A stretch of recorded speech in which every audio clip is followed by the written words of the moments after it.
आज का टॉपिक बहुत इंपॉर्टेंट है, स्पेशली उन लोगों के लिए जो रेलवे में वेलफेयर साइड या लीगल साइड अपना करियर बनाना चाहते हैं। क्योंकि रेलवे के अंदर दो पोस्ट ऐसी है जो बहुत कंफ्यूजन क्रिएट करती है।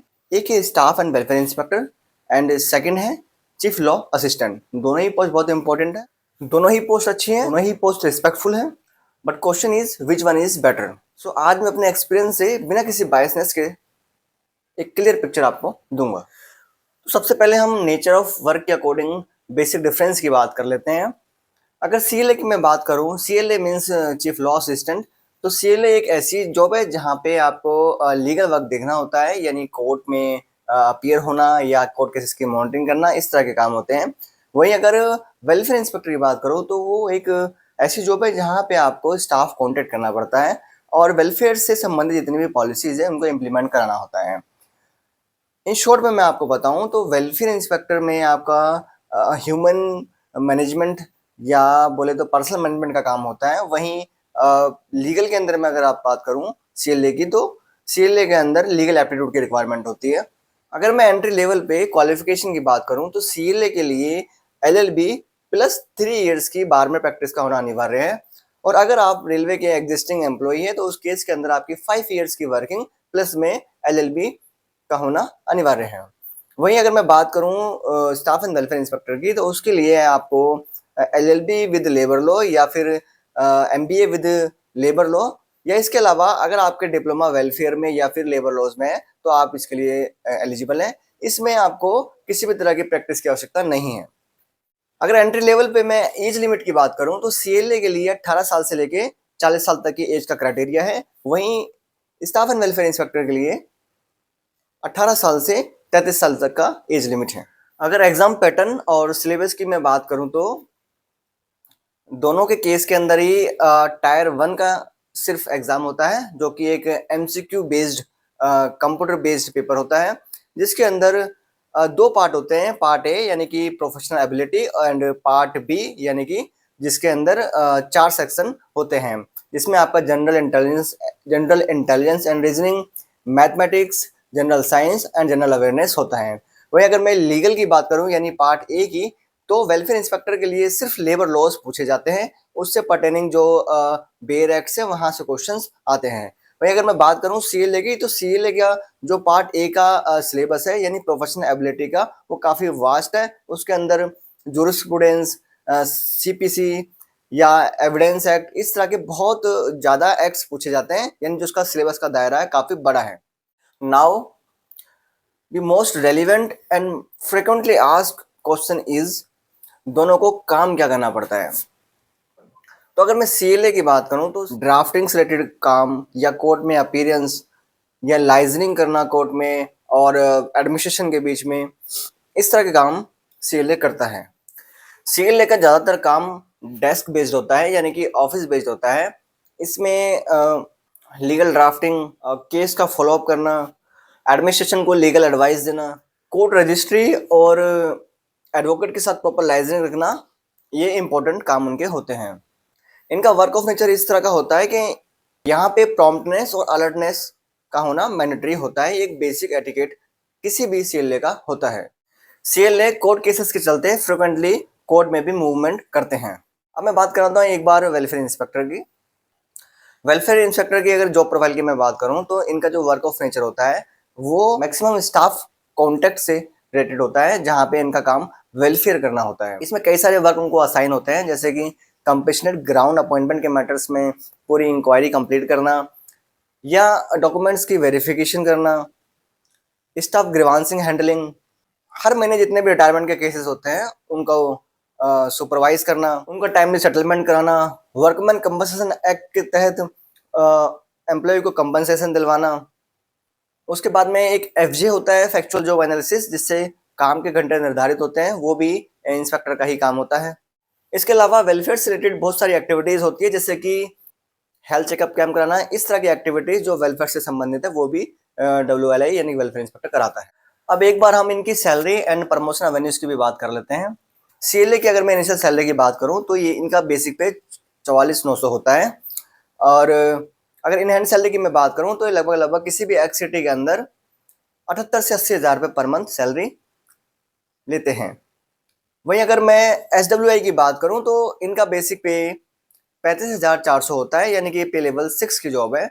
और ये किसी भी एक्सिटी के अंदर लगभग 67 से 68,000 रुपये सैलरी पर मंथ लेते हैं। यानी कि CLA एक पे लेवल 7 की जॉब है और SWI एक पे लेवल 6 की जॉब है। चलिए एक बार अब हम इनके प्रमोशन एवेन्यूज की भी बात कर लेते हैं। CLA के प्रमोशन एवेन्यूज की मैं बात करूं तो CLA का promotion avenues railway recruitment rules 2016 के अकॉर्डिंग अगर देखा जाए तो सबसे पहला प्रमोशन लॉ ऑफिसर की पोस्ट के लिए होता है, जो कि एक पे लेवल 8 की जॉब है।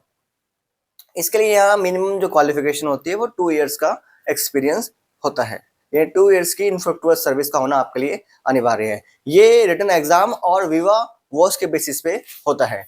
इसके बाद में जो इनका अगला प्रमोशन होता है वो सीनियर लॉ ऑफिसर की पोस्ट के लिए होता है, जो कि एक 6600 ग्रेड पे यानी कि पे लेवल 11 की जॉब है, जिसको ग्रुप ए में कैटेगराइज किया गया है।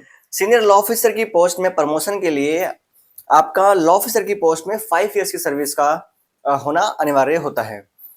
इसके बाद में जो अगला प्रमोशन होता है वो डिप्टी चीफ लॉ ऑफिसर होता है, जो कि एक 7600 ग्रेड पे की जॉब है। ये भी मैंने आपको बताया CLA का लीगल साइड में यानी लीगल कार्डर के अंदर प्रमोशन अवेन्यूज।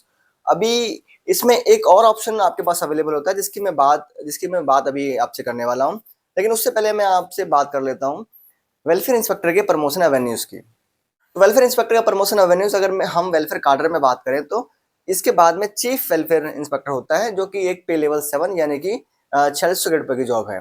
उसके बाद में इनका प्रमोशन 4800 ग्रेड पे होता है और 4 इयर्स की सर्विस कंप्लीट होने के बाद में इनको 5400 ग्रेड पे दे दिया जाता है। तो मैक्सिमम प्रमोशन इस कार्डर के अंदर 5400 ग्रेड पे तक ही होता है, जिस पोस्ट को chief staff and welfare inspector कहते हैं। अब दोनों के लिए एक और करियर एवेन्यूज का ऑप्शन ओपन है, जो कि है APO यानी असिस्टेंट पर्सनल ऑफिसर। यानी अगर आपकी यानी अगर आप 30% कोटा के तहत APO की पोस्ट में जाते हैं, तो अगर आपने 3 साल की सर्विस CLA की पोस्ट पे या फिर स्टाफ एंड वेलफेयर की पोस्ट पे दे दी है, तो उसके लिए आप एग्जाम के थ्रू APO बन सकते हैं। APO means assistant personal officer. और इसमें एक ऑप्शन ये भी अवेलेबल है जहाँ पे आपका 70% कोटा डिफाइंड है, यानी आप 70% कोटा के तहत अगर आपने 5 साल की सर्विस दोनों ही कार्डर में दे दी है तो भी आप APO बन सकते हैं। APO एक 4800 ग्रेड पे की जॉब होती है। और इसके बाद में अगर हम इनके प्रमोशन एवेन्यूज की बात करें तो APO के बाद में आपका प्रमोशन DPO की पोस्ट के लिए होता है, यानी कि डिविजनल पर्सनल ऑफिसर। ये एक पे लेवल 11 की जॉब है, जिसे ग्रुप ए में कैटेगराइज किया गया है। इसके बाद में नेक्स्ट प्रमोशन आपका सीनियर DPO की पोस्ट के लिए होता है, जो कि एक जूनियर एडमिनिस्ट्रेटिव ग्रेड है। ये एक पे लेवल 12 की जॉब है। इसके बाद में इसमें पे लेवल 13 होता है, जिसको सिलेक्शन ग्रेड भी कहते हैं। इसके बाद नेक्स्ट प्रमोशन आपका CPO यानी चीफ पर्सनल ऑफिसर की पोस्ट के लिए होता है, जो कि एक पे लेवल 14 की जॉब है, जिसको एक सीनियर एडमिनिस्ट्रेटिव ग्रेड भी कहा जाता है। तो इस तरह प्रमोशन एवेन्यूज आपको इस कार्डर में देखने को मिलेंगे, जो कि दोनों के लिए ओपन है, यानी स्टाफ एंड वेलफेयर इंस्पेक्टर या चीफ लॉ असिस्टेंट दोनों इन कार्डर्स के अंदर जा सकते हैं। Now question is work pressure कितना है और वर्किंग कल्चर कैसा है। तो अगर मैं CLA की बात करूं तो CLA का टोटली जो वर्क होता है वो लीगल फील्ड से रिलेटेड है, यानी कि उसको कोर्ट में अपीयरेंस देना होता है। इसके साथ साथ जितने भी कोर्ट केसेस चल रहे हैं, यानी कैट के हों या लेबर लॉ के रिलेटेड हो या फिर वो हो हाई कोर्ट या सुप्रीम कोर्ट के हो, उन सभी मैटर्स में लॉ CLA का बहुत ही अहम रोल होता है। केस की मॉनिटरिंग करना, कोर्ट में लाइजनिंग करना, एडमिनिस्ट्रेशन से लाइजनिंग करना, टाइमली रिप्रेजेंटेशन कराना, ब्रीफिंग देना, ड्राफ्टिंग करवाना, ये सारे काम CLA के होते हैं। तो ये जो वर्क ऑफ नेचर है वो इस तरह का है कि यहाँ पे जो CLA है उसकी प्रॉम्प्टनेस और अलर्टनेस बहुत ही इंपॉर्टेंट रोल प्ले करती है उसकी ड्यूटी को इफेक्टिवली परफॉर्म करने में। और अगर मैं वर्क कल्चर की बात करूं तो ये मैक्सिमम डेस्क जॉब है, यानी कि आपको सिस्टम पे बैठना है और लीगल जितने भी लीगल वर्क्स होते हैं उससे रिलेटेड फाइल्स को देखना है। साथ साथ इसमें कोर्ट में भी मूवमेंट होता है, क्योंकि ये प्रोफाइल ही लीगल की है। अब मैं बात करूं अगर स्टाफ एंड वेलफेयर इंस्पेक्टर की, तो यहाँ पे आपको मैक्सिमम स्टाफ के कांटेक्ट में रहना होता है, यानी कि फील्ड जॉब है। यहाँ पे डैश वर्क आपको मिनिमम देखने को मिलता है, यानी कि जब आप अपनी इंक्वायरी रिपोर्ट बनाते हैं या कुछ रिकमेंडेशन देते हैं, तो उस तरह के जो मिनिमम वर्क होते हैं वहां पर ही आपको डेस्क पे काम करना पड़ता है। इसके अलावा मैक्सिमम काम आपका फील्ड का होता है। यहाँ पे एक सबसे बड़ा चैलेंज ये देखने को मिलता है कि आपके पास में मिसलेनियस वर्क होते हैं, यानी कि आपके पास सिर्फ कोई स्पेसिफाइड डिफाइंड वर्क नहीं है, जैसे कि सीएलए की केस में है। यहाँ पे आपको मल्टीपल रोल्स प्ले करने पड़ेंगे और फील्ड पे आपको विजिट करना पड़ेगा। स्टाफ इंटरेक्शन एक बहुत ही अहम रोल इसमें प्ले करता है, क्योंकि स्टाफ के ग्रीवांसेस को आपको कैसे भी करके रिड्रेस कराना होता है, उसको रिजॉल्व करना होता है। सीएलए की तरह ही यहाँ पे भी आपको अलर्टनेस की आवश्यकता पड़ती है, क्योंकि आपके जो मोबाइल नंबर और जो आपका नेम होता है सभी रेलवे स्टेशन पर या ऑफिस के बाहर होना अनिवार्य होता है। ये एक लीगल मैंडेट है और आपका मोबाइल नंबर और नेम लिखे रहने से आपको 24 आवर्स कॉल रिसीव करनी पड़ सकती है, क्योंकि रेलवे 24/7 रन करती है, इसलिए कभी भी आपको एम्प्लॉय कॉल कर सकता है, तो वो आपको एक डिस्टर्ब या एनॉय कर सकता है। क्योंकि आपका रोल एक तरह से सुपरवाइजरी रोल है और जहाँ पे आपको काम करवाना होता है। अब एक क्वेश्चन बहुत ही ज्यादा पूछा जाता है कि कौन सी पोस्ट ज्यादा इन्फ्लुएंशियल है और किस पोस्ट के अंदर ज्यादा पावर है। तो इसके बारे में भी हम बात कर लेते हैं। जहां तक स्टाफ एंड वेलफेयर इंस्पेक्टर की पोस्ट की बात है, तो यहाँ पे पावर इस टर्म्स में है कि आप जब फील्ड पे विजिट करते हैं तो अगर स्टाफ टाइमली नहीं आया तो आपके पास में ये पावर है कि आप उसकी एब्सेंट भी मार्क कर सकते हैं। इसके अलावा मैक्सिमम जो पावर है वो कंपैशनेट ग्राउंड अपॉइंटमेंट के रिगार्डिंग है, यानी कि आपकी रिकमेंडेशन पे डिपेंड करता है कि किसी पर्सन को सीजी मिलेगा या नहीं मिलेगा। यानी कि इन शॉर्ट में मैं अगर आपसे बात करूं तो अगर आपको प्रॉम्प्ट रिजल्ट देखने हैं, यानी आपकी पावर को एक्सरसाइज करते हुए देखना है कि आपके पावर का रिजल्ट कुछ मिलता है या नहीं, तो उस केस के अंदर स्टाफ एंड वेलफेयर इंस्पेक्टर की पोस्ट बहुत अच्छी है, क्योंकि यहाँ पे आपको डेली बेसिस पे आपके काम के रिजल्ट देखने को मिलेंगे। वहीं अगर मैं बात करूं सीएलए की, तो सीएलए की पोस्ट इस तरह की है कि उसका जो मैक्सिमम वर्क प्रोफाइल है वो लीगल ओपिनियन देने के रिगार्डिंग है या फिर केस को फॉलो अप करने के रिगार्डिंग है, यानी कि इनडायरेक्टली वो चीजों को अफेक्ट करते हैं और इसमें जो रिजल्ट होता है वो काफी लेट से उनको देखने को मिलता है। इन शॉर्ट में मैं अगर आपको जवाब दूं तो अगर आपको विजिबल इम्पैक्ट पसंद है और आपको प्रॉम्प्ट रिजल्ट चाहिए तो स्टाफ एंड वेलफेयर इंस्पेक्टर की पोस्ट ज्यादा बेटर है।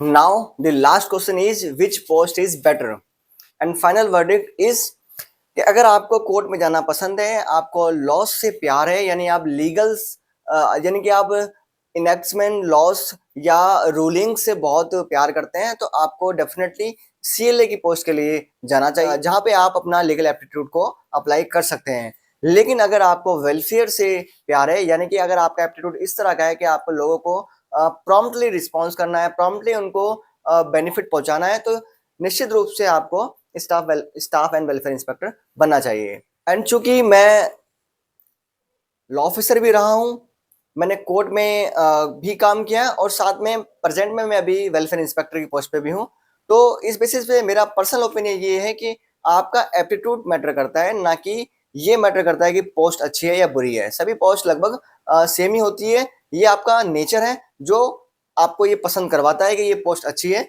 या बेकार है। Therefore, my final answer is career post से डिफाइन नहीं होता बल्कि पर्सनालिटी मैच से डिफाइन होता है। अब मैं आपसे पूछना चाहूंगा, आप दोनों में से किस पोस्ट को चूज करोगे और क्यों? कमेंट बॉक्स के अंदर मुझे कमेंट करके जरूर बताएं। और अगर आप चाहते हैं कि नेक्स्ट वीडियो में मैं आपको स्टाफ एंड वेलफेयर इंस्पेक्टर का डेली रूटीन बताऊं, तो आप कमेंट बॉक्स में मुझे बता सकते हैं। वीडियो यूजफुल लगा हो तो वीडियो को लाइक करना, चैनल को सब्सक्राइब करना और अपने दोस्तों के साथ में शेयर जरूर करना, क्योंकि यहाँ आपको मिलता है सरकारी नौकरी का असली सच। आज के लिए इतना ही, मिलते फिर नेक्स्ट वीडियो में नेक्स्ट टॉपिक पर।